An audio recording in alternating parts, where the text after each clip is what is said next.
Right, hopefully you can see me. I thought I'd start the video here, on the beach.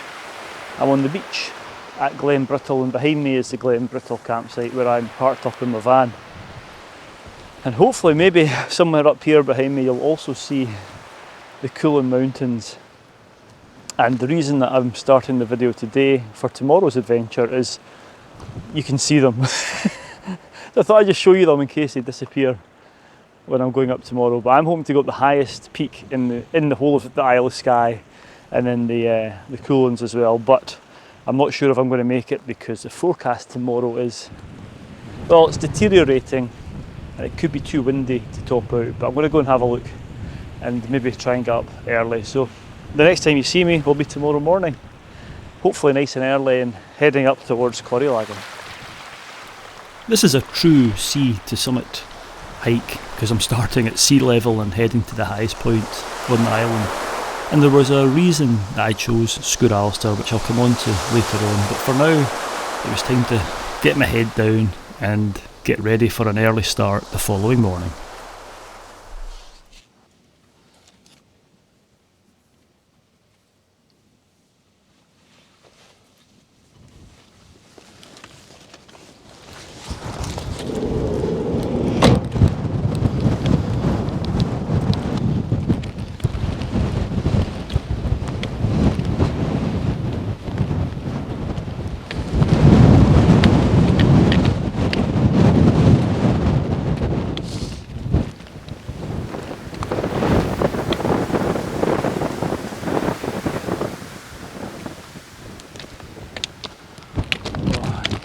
Good morning, and yeah, it's nice and early.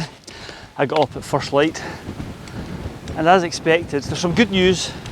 But let me spin you around and I'll show you the good news, and then I'll tell you the bad news. A wee seat here. Yeah, so the good news is the tops are clear at the moment. It's such a foreboding place. But yeah, the highest one there, Coire, that's where I'm heading to, hopefully.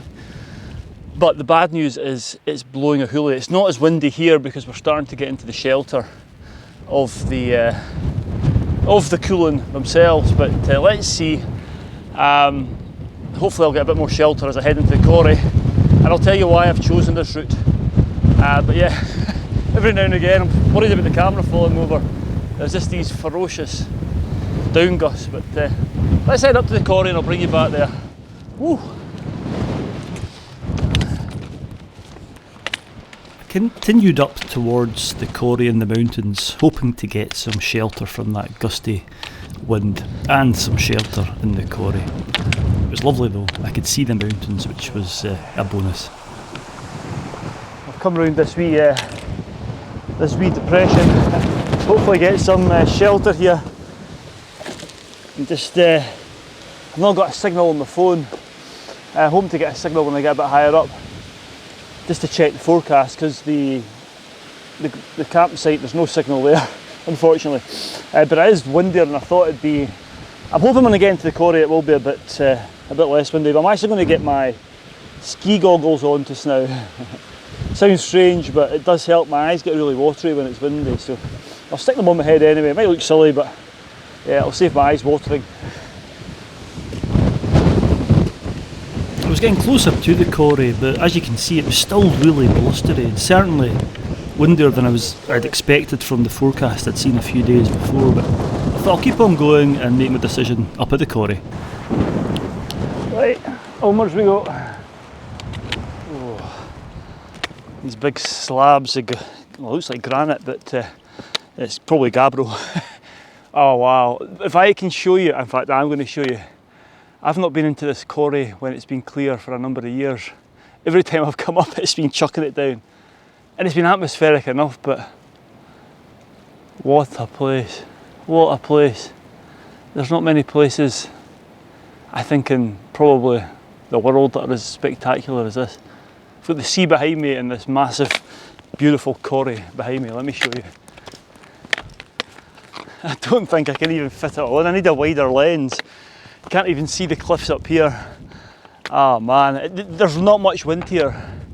There is every now and again sudden down gusts, but I'm quite sheltered, so I'm going to sit for a wee while and just yeah, see what my options are. I'll bring you back over here, but what a place. As I said, a thin place, and again, the last time I was talking about thin places was in this mountain range in the northern Cuillins. But this is just spectacular.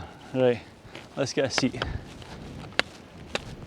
The Coire was doing a fantastic job at sheltering me from those gale force blustery winds, and it's such an amazing place. I decided just to spend a wee bit of time here and assess my options before going any further, but what a place to do that.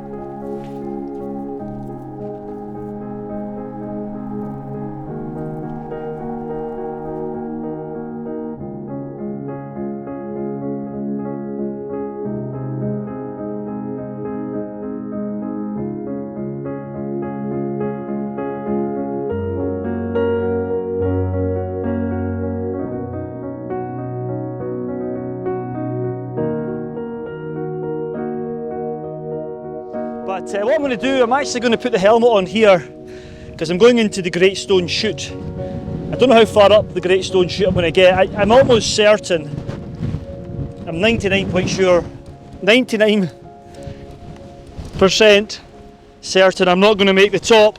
Woo! Because the hardest part of this the hardest part of this climb is the last kind of 50 metres of ascent. It's a grade 2 scramble, very exposed, and I'll show you how high the cliffs are. But hopefully the Great Stone Chute will be alright, but just in case there's any rockfall, I'm going to put this on and try and stay as safe as I can. Might get some nice shots up there, and nice, if I can get to the top of the Great Stone Chute, you get some lovely views to the southern Cuillin. So let's crack on and see how far up I get, and we'll bring you back later on. Whoa! You can actually, it's one of those days you can hear the wind gusts coming. Sounds like a freight train. And there's a few just coming now, I can hear them. Whoa! Right, let's see. Looks like there's rain behind me as well. It is forecast to come in, but it's not meant to be till later on. If it comes in early, that could be the point of turn around. But anyway, let's go. Next up was the Great Stone Chute, and I must admit it is a foreboding sight when you see it in its glory, and having been up it a few times before, I knew this wasn't going to be an easy ascent. Anybody that's gone up scree or rocky slopes knows how hard it can be and that a lot of care is required. But anyway, it was time to get my head down and start climbing up.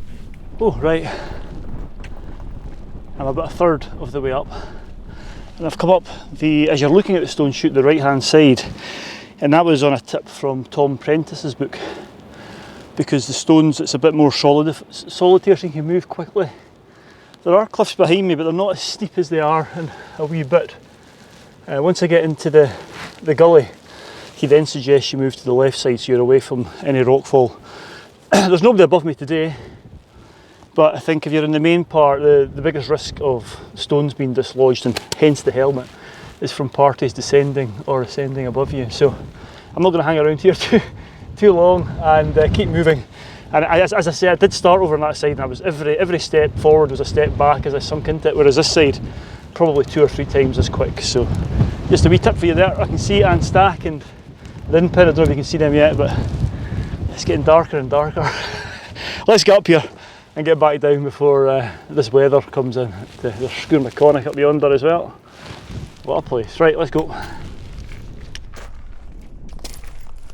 Right, I've stopped. There's a wee bit of level ground here, and I'm actually under an overhang, so I'm safe from any rocks that might fall. But yeah, just a wee update. I can see I'm getting higher and higher, better views over to the Inn Pin and Coire. But I can hear the wind now. The higher I get, it's almost like that noise you get, I think I said before, when you're walking beside a river and you can't see a big waterfall and you can hear it. It's that kind of roar as I get higher. But in the gully, the Great Stone Chute, there's hardly any wind, but yeah, it's a storm up there. So let's get to the top here and see. I honestly ain't going to the top of Coire today. I'll see if I can get to the Bialach so I can show you the views on safe ground, but it's not a day to be scrambling up high. What a place though. What a place. Right, let's go. Still in the gully, I'm right near the topping out, and it's still not very windy here, but I can hear it, I can still hear it. Let's see what it's like when I top out here. Hopefully I'll get some nice views in a second as well, if I'm not blown off my feet.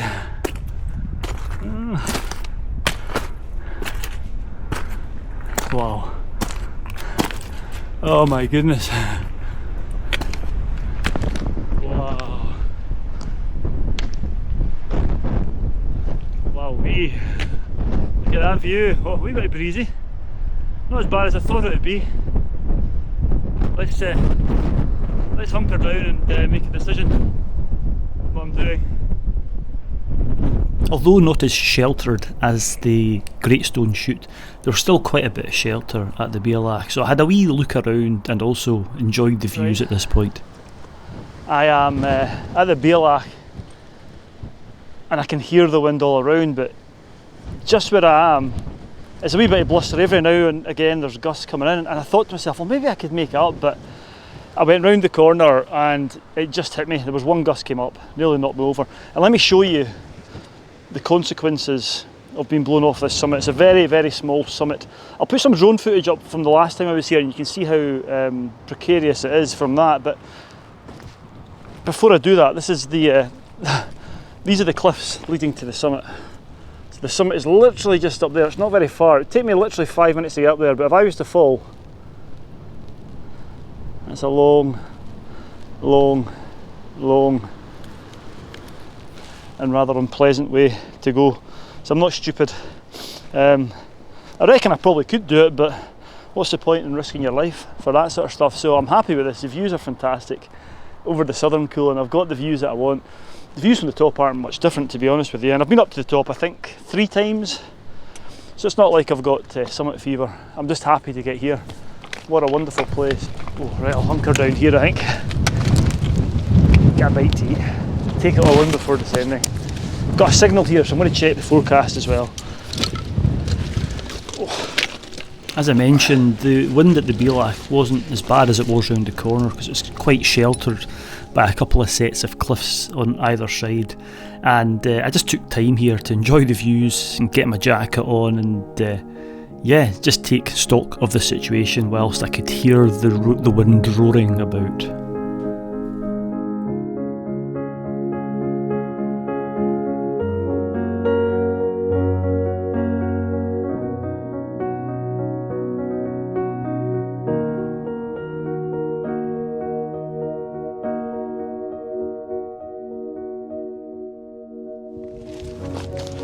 Oh. Right, I've got a signal now on my phone, and I said I was going to check the forecast, which is what I'll do. Here we go. So today, this has changed quite dramatically. Summary for all mountain areas: severe conditions on high terrain of Scotland, storm force winds with rain settling in from the south. Right, headline for the Northwest Highlands: storm force winds on high tops, some rain, south later. How windy? South to southeasterly, yeah, 50 to 60 mile an hour at and before dawn. That explains why it was so blooming windy down there. Rising to 65 to 75 for several hours around midday. Strongest gusts over tops may reach up to 90 miles per hour. Right, I need to go. It's about 9 o'clock now. The winds, according to this, is going to get even higher, so yeah, let's go. And there's rain coming in as well, so definitely not go to the top.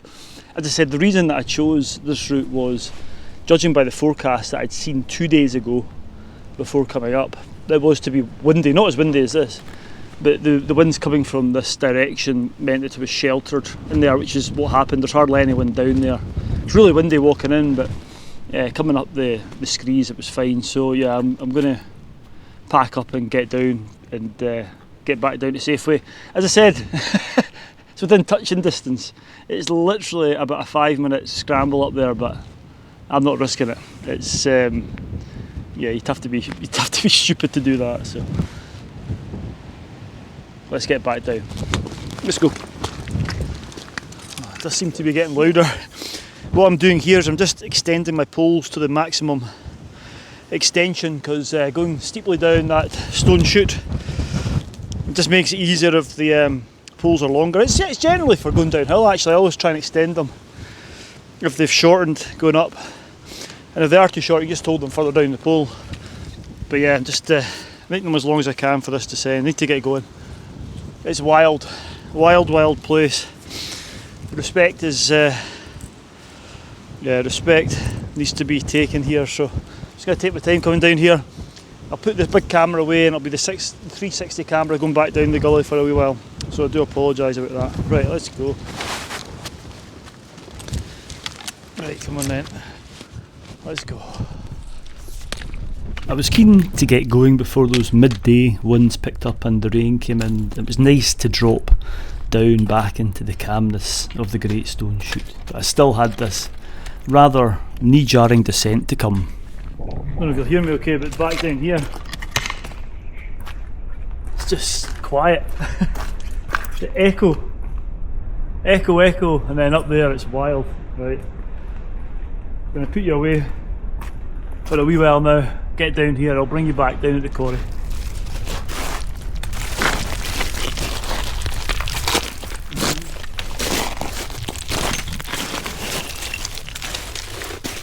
Great care is required, 1 to stop you falling, and 2 not to knock any stones down, but the further down you get the more scree-like it becomes, and it can be a bit fun as long as there's nobody coming up, and I could see there was nobody on the Great Chute, so I decided to do a wee bit of scree running, or walking. It wasn't quite scree running, but still a wee bit of fun. Well, that's me down out of the Great Stone Chute. You can just see my every step coming down there. I could see my shoes disintegrating. I could see the boot making companies rubbing their hands going, yes, another victim of the Cuillin, they'll need to buy a new pair. But yeah, there was nobody coming up the way. You have to be careful coming down there. That's actually the first time I've come down there. I think the last few times I've gone up there and then back down and stack screes, which is another scree chute. But yeah, what a lovely descent. There's a wee bit of scree. Yeah, as I said, the main thing is just to make sure you're not kicking too much down if there's anybody coming up. So, but yeah, there wasn't anybody coming up, there's nobody here, so let me just stop here at the Lagan and get this helmet off.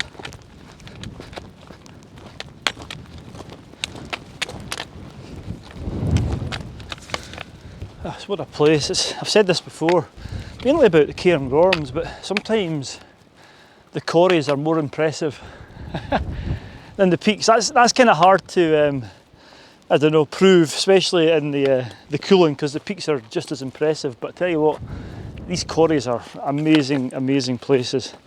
Anyway, I'm going to stop here, get my helmet off, and maybe do a wee synopsis.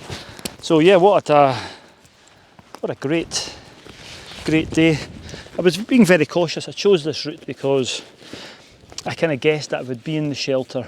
I was actually planning, I want to go and do the hills that are to the west of Scoire. I think they're Scoire and Cuillin maybe, but anyway, I knew that would have been a ridge walk and I would have been in the full exposure of the wind. But coming in here I knew I would get a wee bit of shelter, and that proved to be the case, especially in the Great Stone Chute. There's no wind at all, and walking in from the campsite, it was that windy. Even if it was still up there, I don't think I would have taken the chance to do that last bit, because another reason I chose this route was the only technical bit is really that last section going up to the summit from the Bialach at the top of the Stone Chute. And as I pointed out, it's not a place to be blown off your feet or to fall. It's a grade 2 scramble. It's short, but again, yeah, I wasn't going to do it. And yeah, the wind was just roaring like a train. You could hear it. But where I wasn't in any danger, and I turned round before I did get in danger, which is definitely what you want to do. Yeah, what a place though. What a place. I'm trying to think if there's anything else I can tell you. I mean, hopefully the views were portrayed. I didn't get any drone shots from up there. As I said, I've got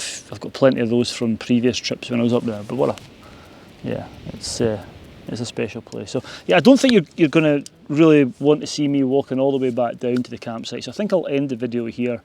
I need to start getting myself ready for that long drive back. To be honest with you, the worst parts between here and Carbost is when you get to the fairy pools. I don't know why they haven't just widened the road. They've resurfaced it, but they should just widen it to the fairy pools so you can have 2 lanes of traffic. It's bonkers. But anyway, yeah, I'm going to end the video here. I hope you've enjoyed it. Although I didn't make the summit, sometimes you just got to know when to turn around. So please stay safe out there, and I'll see you next week for another adventure. Right, get this stuff away and then down to the van.